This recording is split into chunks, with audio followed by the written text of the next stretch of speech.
درود به یکی که شما دوستان خوب و گل عزیزم در سر تا سر کره آبی و خاکی زیبای زمین. مهرزاد هستم. دوستان نازنین، با یک کار دیگه از مجموعه فرازمینیان در خدمتتون هستم. بپردازیم به مستند زیبای امروز. دوستان نازنین، این اثری که امروز میخوام تقدیمتون کنم 499مین کار از سری دوم 500 تای ویدیوهای منه، یعنی به نوعی میشه ویدیوی شماره 999 من. در این قسمت اصلا و ابدا این قصد رو ندارم که به موضوع فرازمینیان بپردازم، بلکه در این قسمت میخوام شما رو به تماشای یک مستند بسیار زیبا و نایاب مهمان کنم. این اثر و این مستند زیبا رو دوست و یار همیشگی شبکه سرکار بانو خانم نادیا برای من ارسال کردند. ایشون از دوستان آمریکایی ما هستند که در شبکه عضو هستند. سرکار بانو خانم نادیا در این مستند نقش دستیار کارگردان تهیه این مستند رو داشتند. واقعا من که از تماشای این مستند سیر نشدم و دوست دارم یک بار دیگه هم ببینم، شاید 2 بار دیگه. به خاطر همین شما رو هم دعوت میکنم به تماشای این مستند بسیار زیبا. دوست دارم ببینید که در زیر آبهای جنوبگان چه چیزی میگذره. شاید دیدن این تصاویر بدی و زیبا به مراتب بارها زیباتر از تماشای ویدیوهای فرازمینی من باشه. بیشتر از این مصدق اوقات و دقایق شما دوستان نازنینم نمیشم و از شما دعوت میکنم که با هم به اتفاق به تماشای مستند زیبای Under the Antarctica، یعنی در زیر جنوبگان بنشینیم. واقعا مستند زیباییه. از شما خواهش میکنم تا به انتها همراه این مستند باشید. بهتون قول میدم پشیمون نمیشید.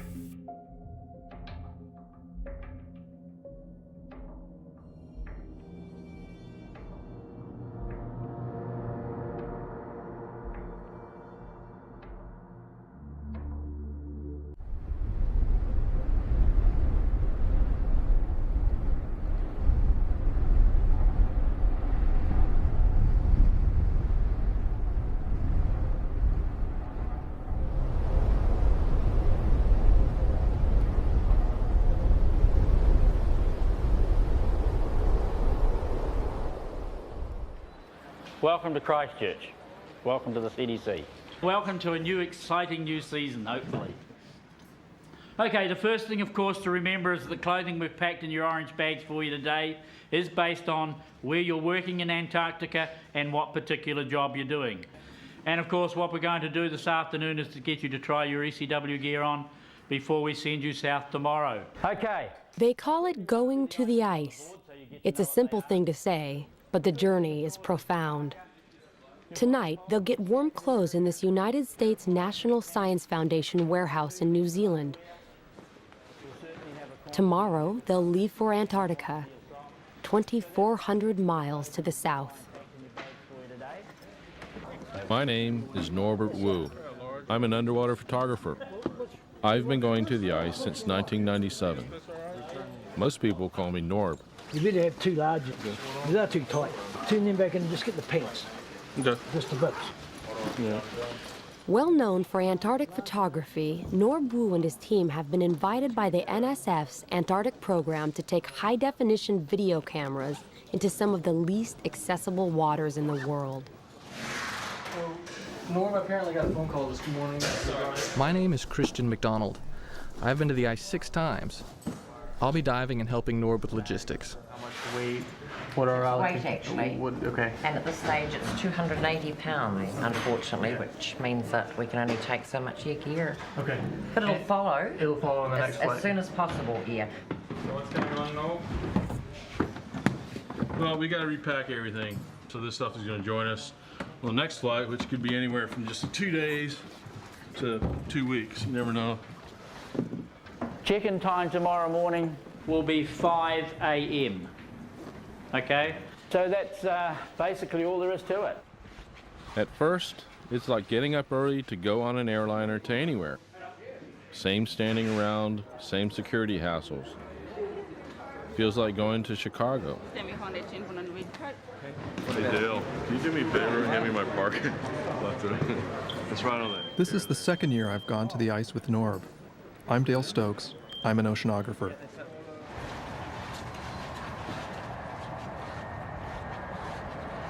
This is no airliner. This is not a trip to Chicago. It's so noisy in here you can't talk. You can barely move. It will be an extremely uncomfortable 5-hour journey. About all anyone can do is think about the ice.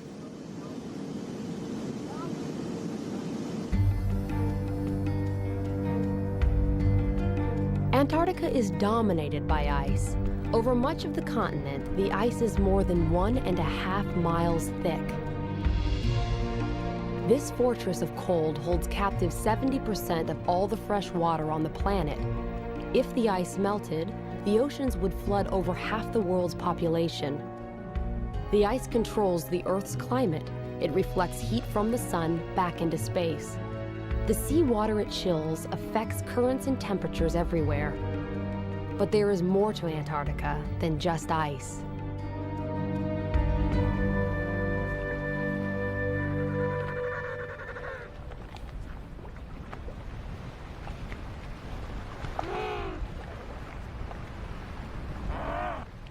On the surface, Antarctica seems bleak with its endless cold and its flightless, awkward birds. But that's only on the surface. Norb, Christian, and Dale are going to the ice to get under it.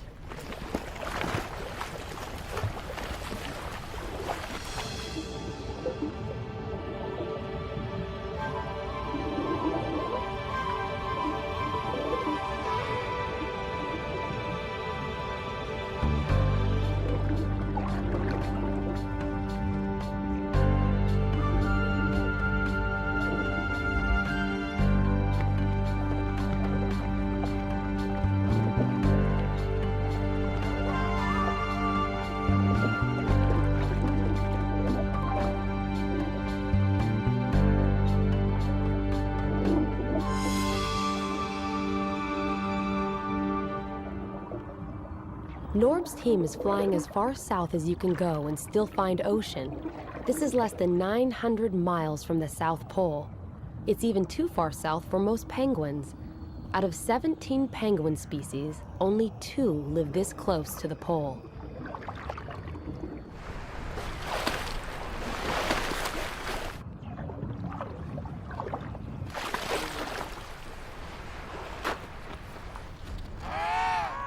The big ones are emperors.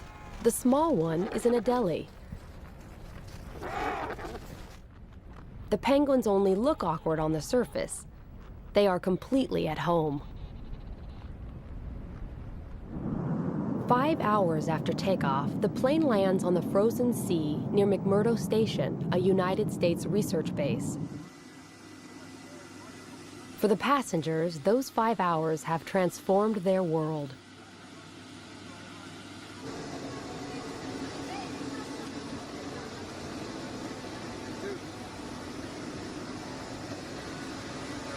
Thanks for flying with us. It's like getting out on another planet. I'm always impressed with the purity and the vastness of the ice.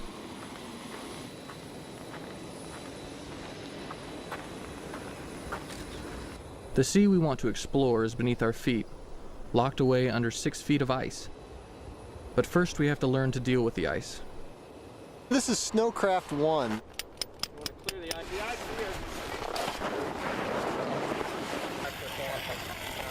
This is the basic snow survival course that all field parties have to attend in order to get permitted to head out into the field. The height of the winter, as the sea ice is growing, the continent roughly doubles in size. So in a normal year, you'll pretty much see a lot of little cracks in the sea ice out here. What we're going to do here is we're just going to break out our drills and just find out how thick the ice is here. Whenever you're going to drill, and drilling is considering the potential hazards out here, that's the way you find out whether the ice you're on is safe or not.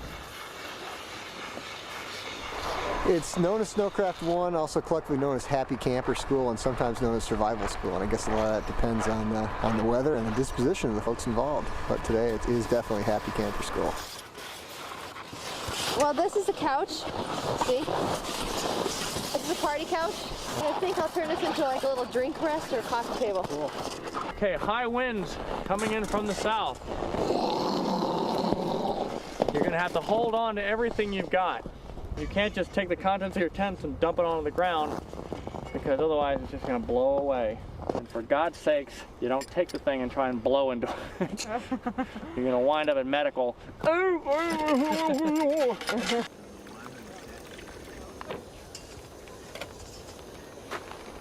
This is a classic Antarctic day out here. It's virtually dead calm, lots of sunshine, but the potential for it to change in the next 2 hours or less is pretty dramatic and pretty amazing. Intimidating, I think, is probably the best word for it. The weather is just plain intimidating, the way it can humiliate you and make you feel small.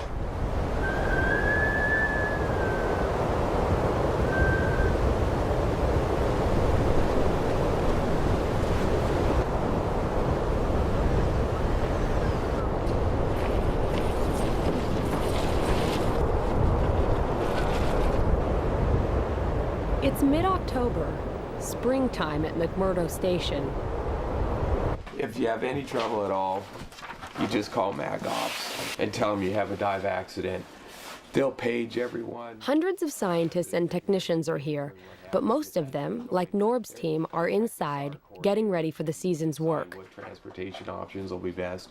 If you're diving locally here, the best transportation is going to be your Sprite. Rob Robbins is McMurdo's diving coordinator. He'll often dive with the team. Have a helicopter launch from here, go up there and pick you up, so. People call this place Mactown. It's a frontier outpost, a modern version of an old mining town. When the weather breaks, everyone scrambles to get out in the field. They're all chasing the most elusive kind of gold, knowledge. This year, the National Science Foundation will support 127 major research projects. The projects cover everything from microscopic worms in the ground, to the movement of ice sheets, to the hole in the ozone, to the crystals made in the big volcano called Erebus, the dominant landmark here.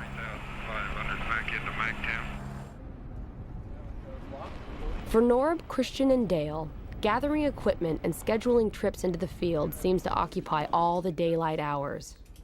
And it's daylight all the time. So what we may want to do is fly up here, see if you like anything. We can land anywhere down there, take the door off, and do it again. And just pull it off.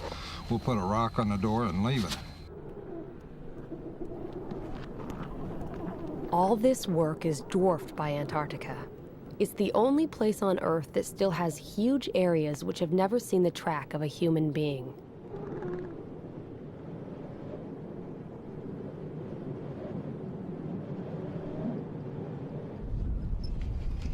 I'm so ready to dive, I'll dig with a toothpick if I have to. But we still have to plan things out with Rob. There's some of the Sprite accessible dive sites around here. There's a lot of good diving. At Cape Armitage, it's fairly shallow. There's a shoal there. There's a lot of anchor ice. It's really pretty spectacular. Little Razorback, which is maybe an hour away or so, a lot of big pressure ridges there, so that's a good spot. Are we going to be able to cross them? You think the travel's going to be bad? The travel, I think, is going to be pretty good. There are some cracks. You're going to want to be careful, but it's fairly safe out there. I'd really like to film an iceberg underwater. I mean, that's kind of this thing, you know. There's an iceberg grounded up at Cape Barn, which could be spectacular, but it looks like it's quite a ways offshore. We'll have to see what it pans out to be. This ice is 6 feet thick. It's like cutting a porthole in a concrete wall.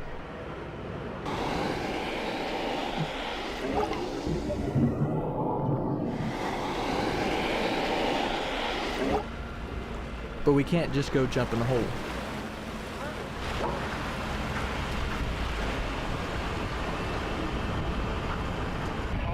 back in, blade it, and we'll bring the hut in, place the hut, we'll put snow around it, and you're down. That was great. Okay? Thanks.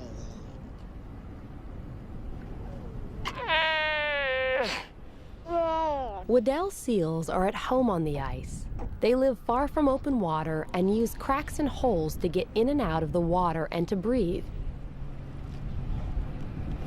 In October and November, the seals haul themselves out on the ice to give birth and raise pups.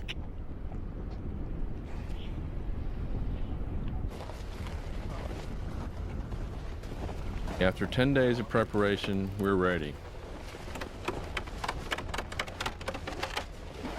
I admit it, I'm a wimpy diver. I hate boats, I get seasick. This is great. No waves. You just drive out on a frozen ocean in this big red thing, which is called a Sprite.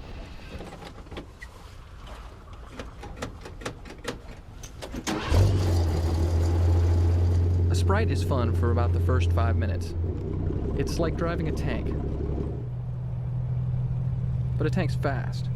This thing maxes out at about 10 miles an hour.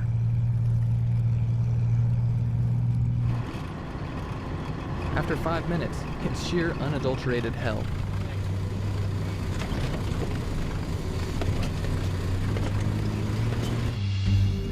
After a rough hour's ride over the frozen ocean, the team arrives at the dive hut that they place next to a rock called Little Razorback Island.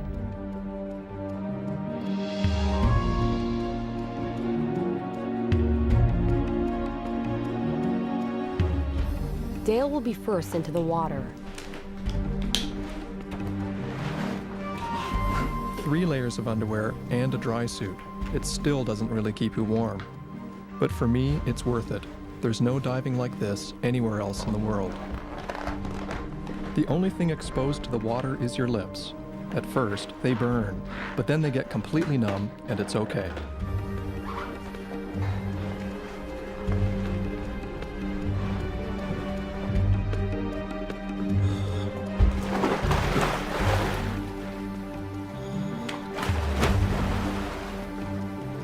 The water temperature here is 28 degrees, so cold it can freeze blood. If something goes wrong, there are only 2 places to get out, this hole and a nearby safety hole. But diving is what they came all this way to do.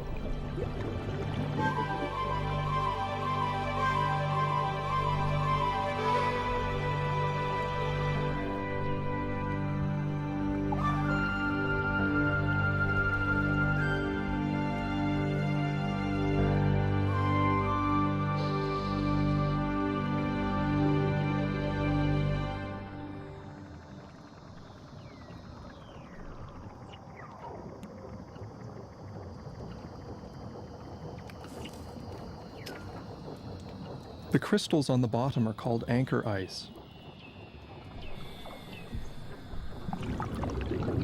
In shallow places like this, ice forms on almost anything the water touches, so it grows in kind of an ice garden.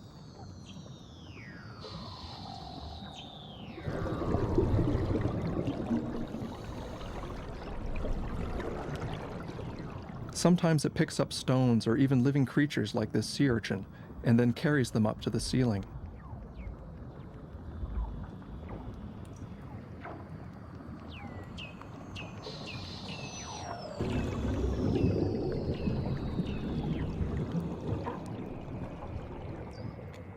To me, these noises sound like alien radio signals in science fiction movies.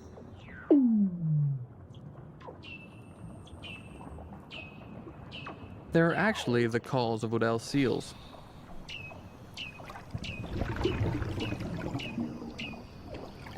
The seals will go anywhere they could find a hole for air.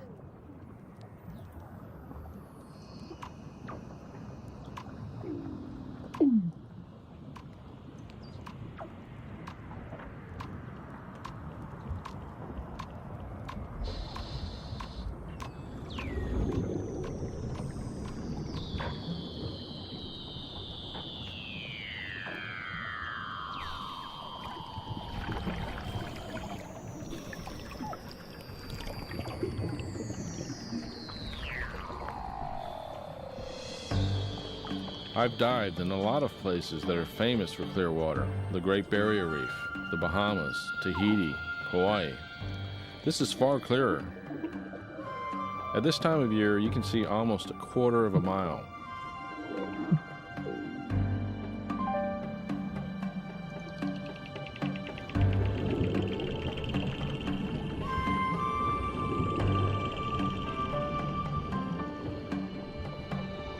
These strange things are called brine channels. Up on the surface, salt is concentrated in the frozen sea ice and makes brine, which is so salty that it stays liquid even when the surface ice cools it to extremely low temperatures. When this cold brine flows downward, it freezes the less salty seawater around it, making these tubes.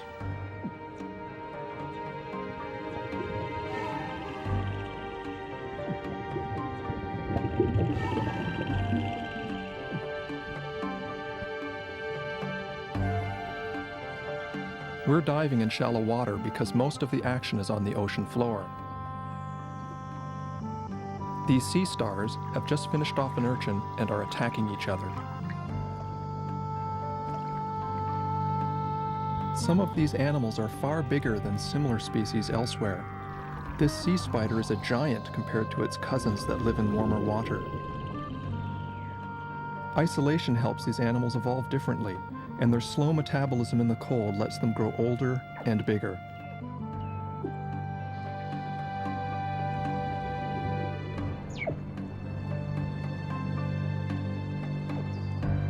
Clear water is great for us, but hard on the life here. There's been no sunlight for 4 months, so nothing has been growing in the water. Everything is hungry. This anemone may look pretty, but it's a ravenous predator. The current has carried this jelly too close to the bottom. The anemone snagged it. Sometimes they can eat an entire jelly.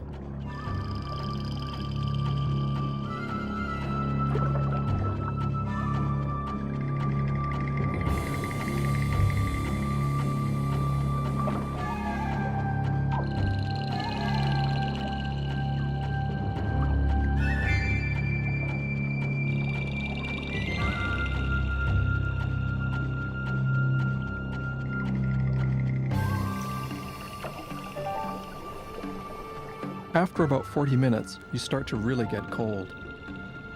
It's time to get back to that warm hut. Under the ice, you have no clue what the weather's been doing, but this is Antarctica. It's sure to be different.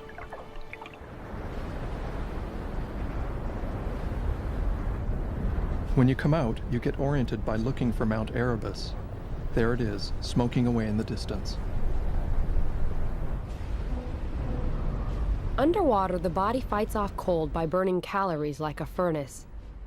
Cool, baby. Everyone is physically exhausted. Ceiling, very, very cool. But the whole blue room sensation is them dropping down out of the second tunnel and then looking up into the blue room. That's pretty vicious. That's the sensation right there. But other than being tired, they're exhilarated. I think it must be because you're coming out of that dark part, right? Yeah, exactly. Because otherwise, it'd just be like any. It's kind of spooky. Long way to go. It's kind of fun.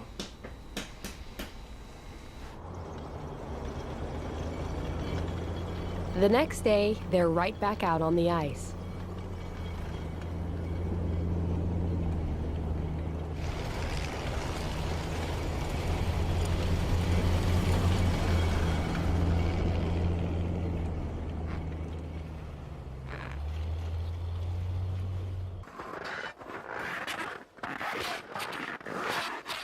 The team comes upon a hump in the snow that could be a lot more dangerous than it looks.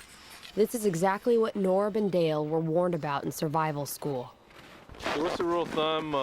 It has to be, we need 30 inches of ice, but if we get a crack, it's got to be less than a third the track width. So I think if we just get a shovel here and we can clear some of this away and see how wide it is. This snowdrift marks a crack in the ice. You can't tell from the surface if the crack is too wide for the Sprite to cross. It's always weird to think that right underneath this solid-looking surface, there's ocean 1,000 feet deep. I love diving, but I sure don't want to fall in.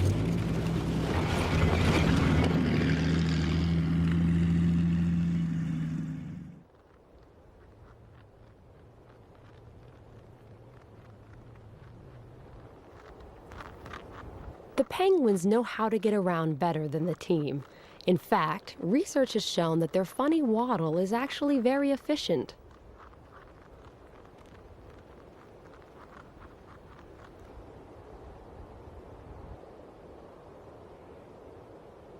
There are all sorts of mysteries under the ice. One of them is how the Weddell seals live. In this field camp near McMurdo, biologists are studying the seals. They have drilled a hole in the ice so far from the other holes that a seal released here has to come back. It's held captive by its need to breathe. Under a special research permit, this male was captured and he'll work with the scientists for a couple of weeks, then be returned to the place he was caught. They have glued instruments on his back and a camera on his head to explore a world of life and hunting under the ice that would otherwise be hidden forever.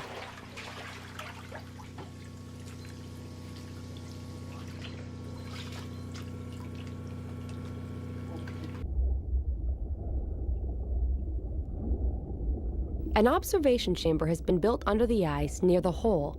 One of the science team is there to watch the seal's behavior.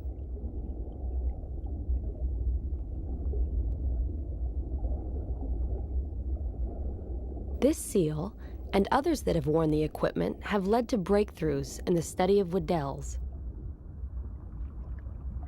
The video the seal takes is a first. Here, with the camera pointed forward, is something divers and scientists had never seen before. The seal blows bubbles at the sea ice ceiling and flushes out its prey.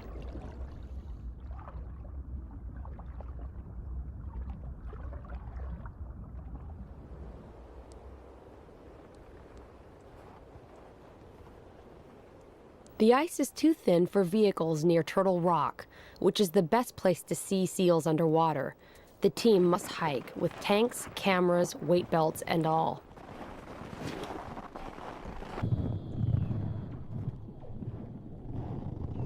Underwater, a male seal hears them approach.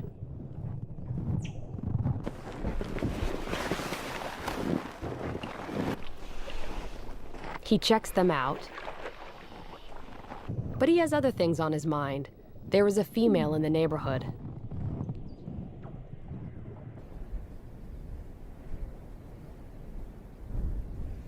There's no warm dive hut here, but that's all right. It's a balmy day, about 15 degrees.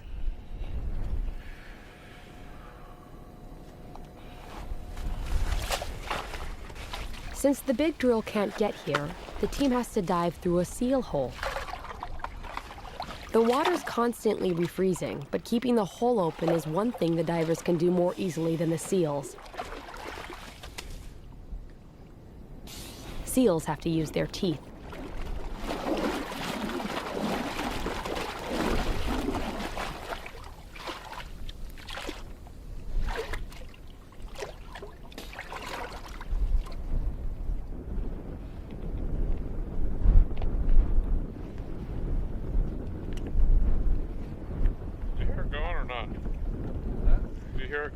Press it.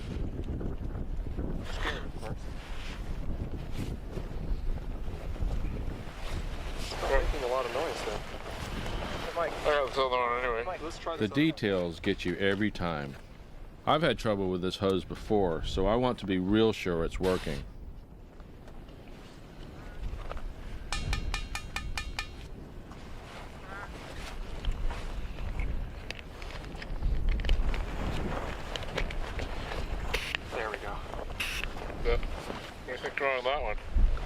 Frozen.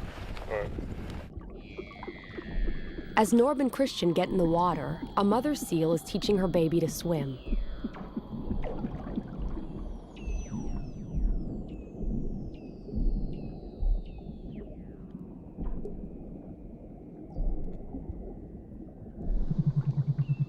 But she has other concerns too. Females, once they've given birth, are often ready to breed, and this female knows that the male is around.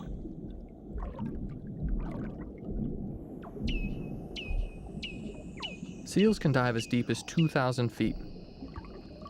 They have been known to stay underwater for over an hour. But they don't get decompression sickness, the bends, which is a major hazard for divers. To prevent the bends, divers must be careful when ascending so nitrogen doesn't fizz out of their blood like bubbles in a soft drink.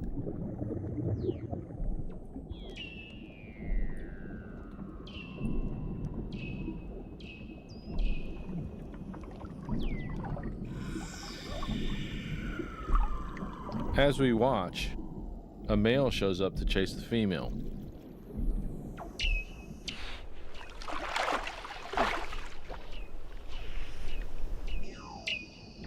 But she's not interested.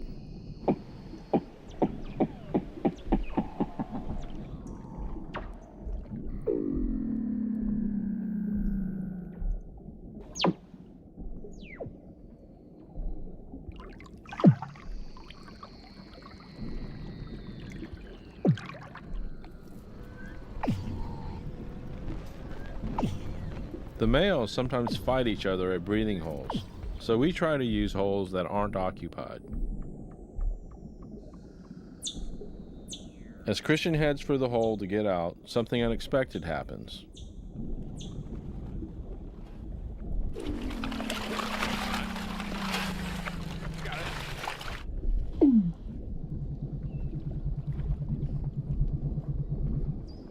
Oh! Oh my God! Please don't bite me, please don't bite me, please don't bite me. Oh, you're gonna get bit. He thinks it's a huge male, about to take a chunk out of a part of him that Christian doesn't want to lose.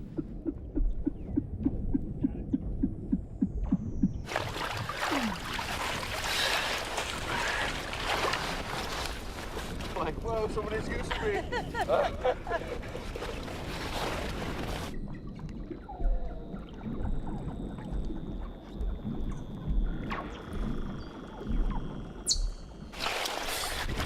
Saw that baby seal go. Oh, like, don't bite me, don't bite me. That mom didn't care at all, man.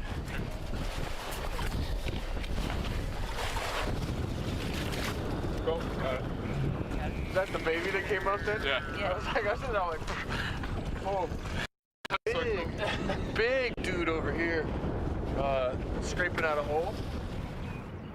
This big one is a leopard seal. He's near the top of the food chain. A wolf of the Antarctic. A penguin eater.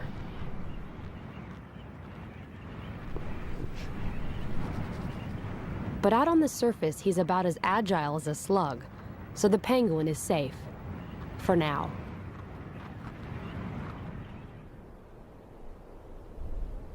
Couloir Cliffs, the next dive site, is too far away from Mcmurdo Station for the team to use a drilling rig.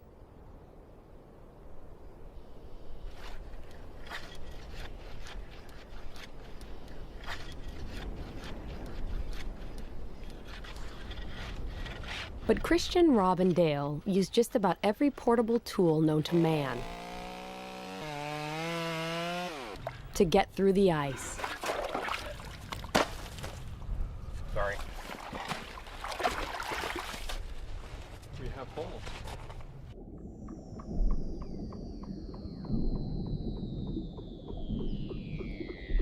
This is the type of sea star that I've never seen before, using its long arms to pick plankton out of the water as the current moves past.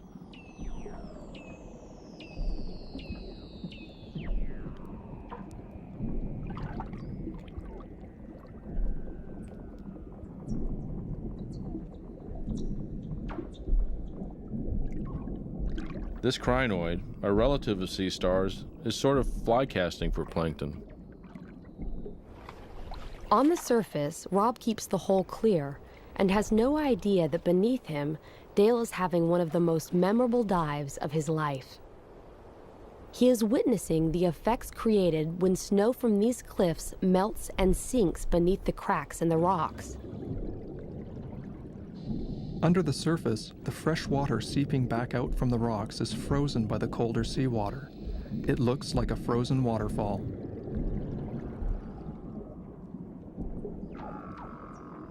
The sunshine has been feeding energy to algae, which is turning green and golden.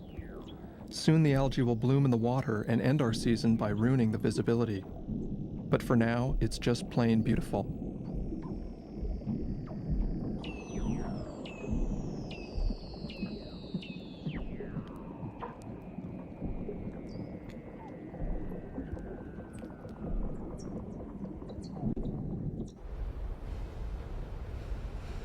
On a slope below Mount Erebus, a glacier flows to the sea from the thick ice in the interior. In some ages of the Earth's history, Antarctica's ice has flowed completely away. Today, scientists are studying this ice, trying to learn whether it is growing or shrinking and why. This simple and precarious balance between what is frozen and what is not affects everyone on Earth.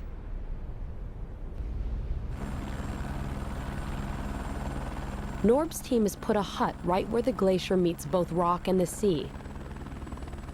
The glacier face goes hundreds of feet down into the water. Norb and Christian will dive right next to it.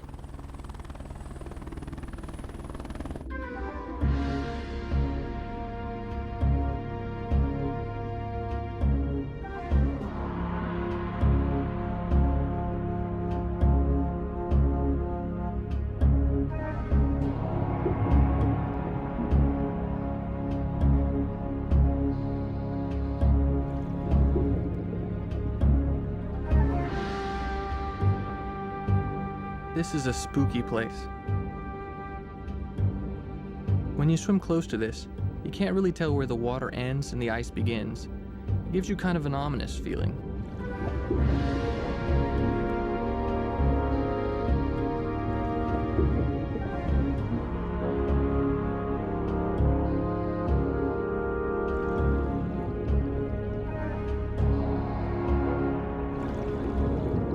You see all this big ice, but fish live right next to it, no problem.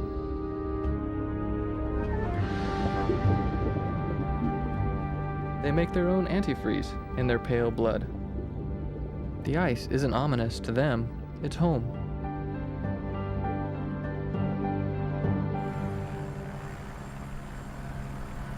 Every year, Antarctica sheds thousands of icebergs like flakes of its skin. Everyone knows that icebergs hide most of their mass underwater, which is why the team wants to shoot near one. But that, like everything else here, is going to be harder than they thought. Christian and Rob have been out for 2 days looking for bergs to explore. Their report is not good. Hey. Gotta go get Robert. Well, Cape Roberts is pretty nice, but we weren't able to find any diveable icebergs. Oh, you can't? No, actually, we tried quite a bit. We spent a couple days chainsawing holes and trying things out, but it doesn't look too good. No, really?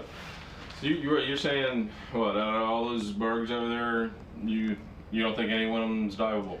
I don't think any of them are diveable without drilling or blasting a hole. Most of the icebergs are packed tight by the sea ice. No cracks, no openings, no nothing. And a lot of snow drifted up around each of them. We did find one berg that had kind of calved off and collapsed.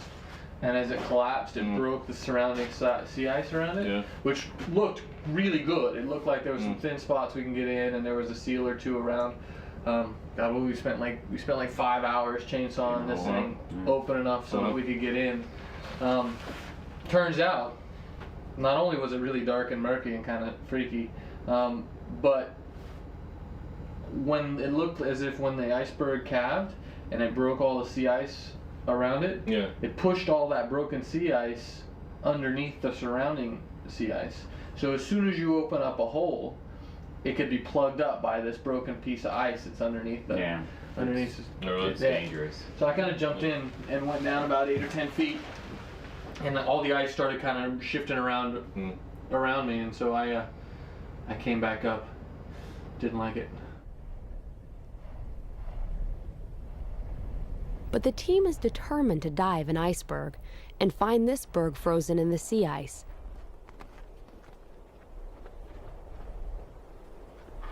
The berg appears to be in very deep water, not the most interesting diving. But at least there's a seal hole to dive through, and what they discover is a complete surprise.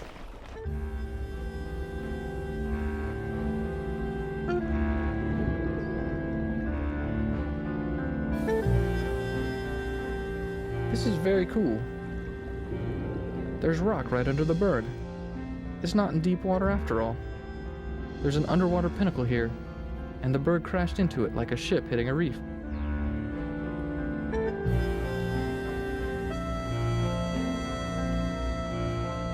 But a ship would be here for centuries. It's hard to imagine, but soon this huge structure will just disappear.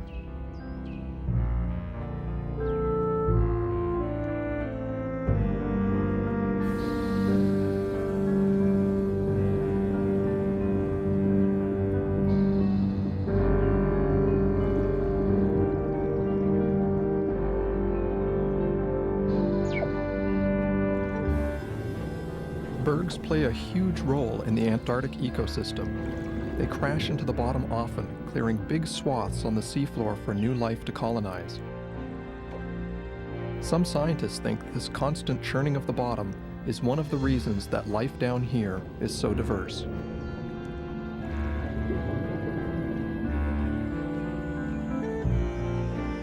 I've seen these dimples on most bergs. They may be caused by the way the ice is eroded by currents swirling against it.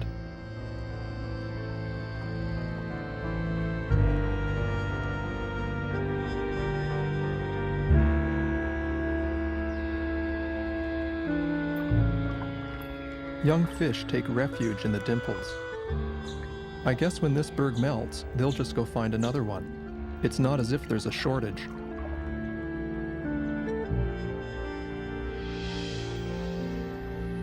This is a desmodina, the same kind of jelly that was nailed by the anemone. It's riding higher in the current though, fishing with 40-foot long tentacles.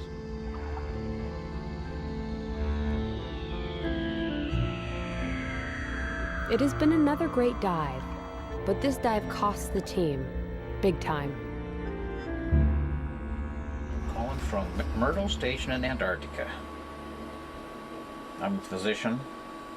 I'm a diver, and I have somebody here who's a professional diver who truly seems like he has decompression sickness. Diving down here. Dale is in trouble. He may have the bends. Diving heavily for a week. It's a sharp pain in my back, and I don't want to mess with it.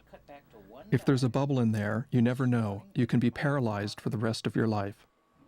Sometimes you just don't recover, and you can't dive ever again. Kind of a tough one.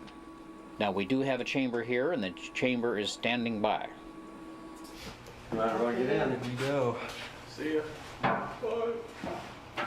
Imagine being told that you can no longer do something that has been a large part of your life since you were a child. 30 seconds for a descent to 60 feet. Dale has been placed in a hyperbaric chamber, an enclosure in which air pressure is first gradually increased and then gradually decreased. This shrinks the nitrogen bubbles in Dale's tissues and allows the extra nitrogen gas to safely diffuse out of his body. I feel selfish for being depressed about losing what some may consider to be a hazardous job. Most of all, I'll miss being underwater, under the ice.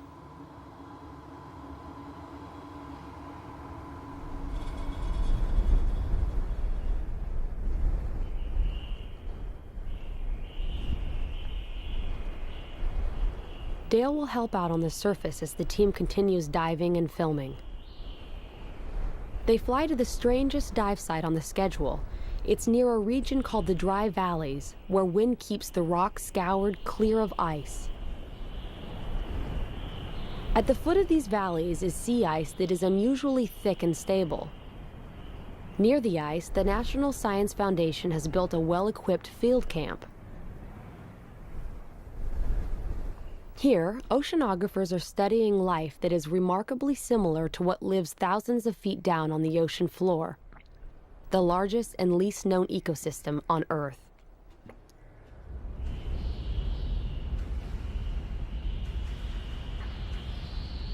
But the depth here is only 90 feet. It's the ice, so thick it never breaks up, that makes this shallow world as dark and cold as the bed of the deep sea.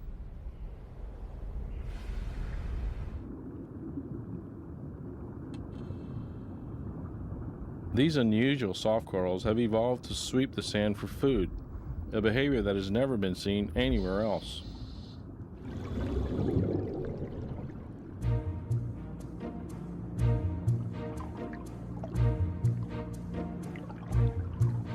Among scallops, these brittle stars fight each other like stick warriors. The red ones eat the white ones, if they can catch them.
It's January.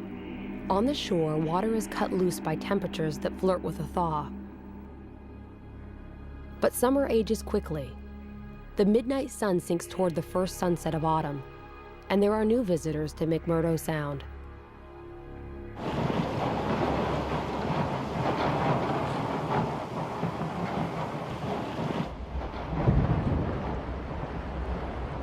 The U.S. Coast Guard icebreaker, Polar Star, arrives to cut a passage for a freighter to bring in supplies to Mactown. In the strips of open water behind the icebreaker, minke whales appear.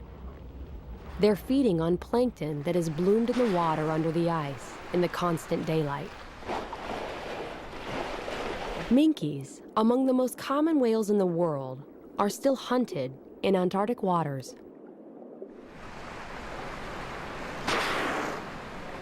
The sudden appearance of abundant food is good for them, but bad for diving.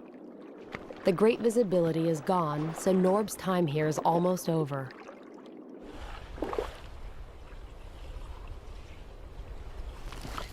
All around the coast of Antarctica, ice cracks and disintegrates. The expanse of sea ice has shrunk from its maximum of 7 million square miles to its minimum of only about 1 million. There are other visitors out there, but they're more elusive. For days, the team searches outside McMurdo, looking for the orcas that often haunt the ice edge. But day after day, the patches of water are empty. Then, in one breath, everything changes. The ice of the whole bay seems to be breaking up in front of our eyes, opening into long strips of water that are called leads.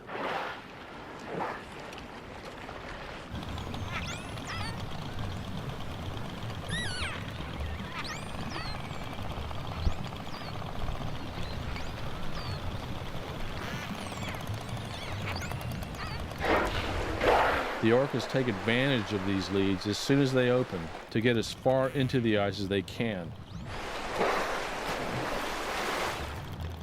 They're hunting the giant Antarctic cod, a fish that can reach over 100 pounds and uses the ice edge as shelter.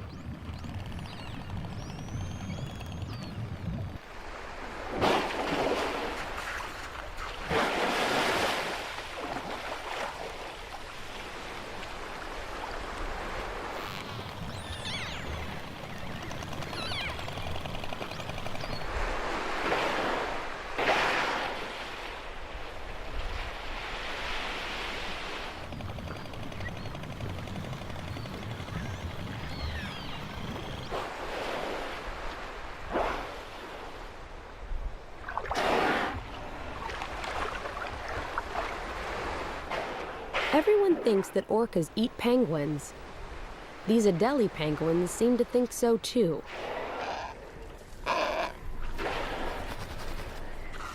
But scientists haven't actually seen a penguin eaten here, so they don't know for sure that it happens.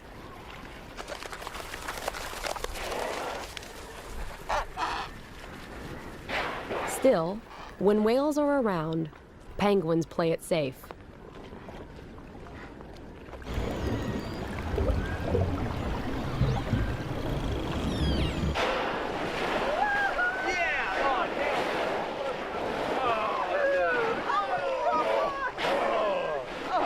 Dude, this is ridiculous. There's like 20 whales right there.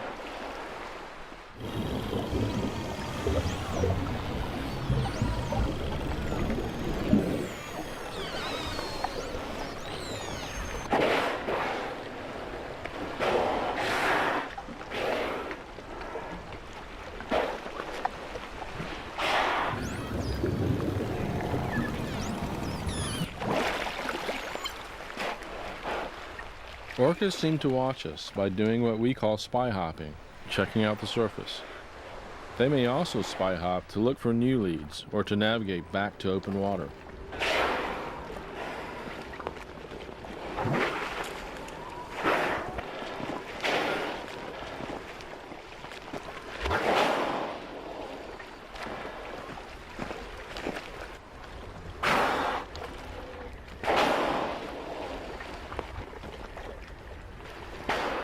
The orcas seem to be at the heart of the huge ebb and flow of energy in the Antarctic Sea, where the sun burns away the ice each year and the long night builds it back.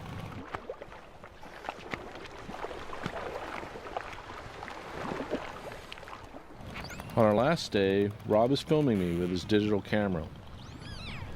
And suddenly, something happens that reminds me that for all our study, we still know very little about life under the ice. The whale checks me out, then sends some kind of message, but I have no idea what it means.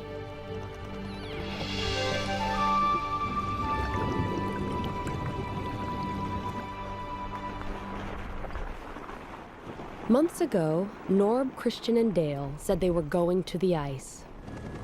There is no casual term for leaving it.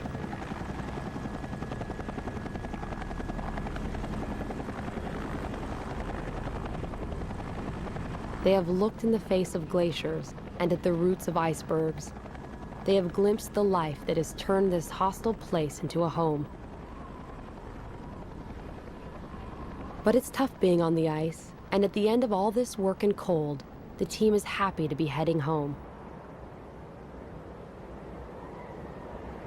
Antarctica is the one continent where humans may forever be strangers. But we have looked past the big white shield and have seen the beauty and mystery that the ice tries to hide.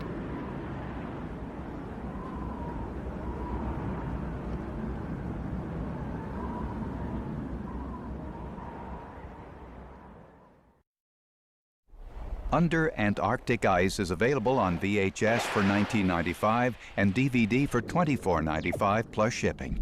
To order, call 1-800-336-1917 or write to the address on your screen. Oh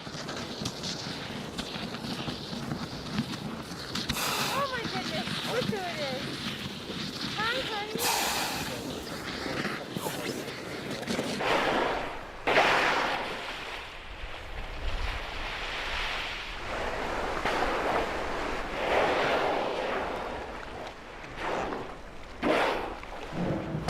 Here's good footage. Yeah. It hurts. It hurts. Going.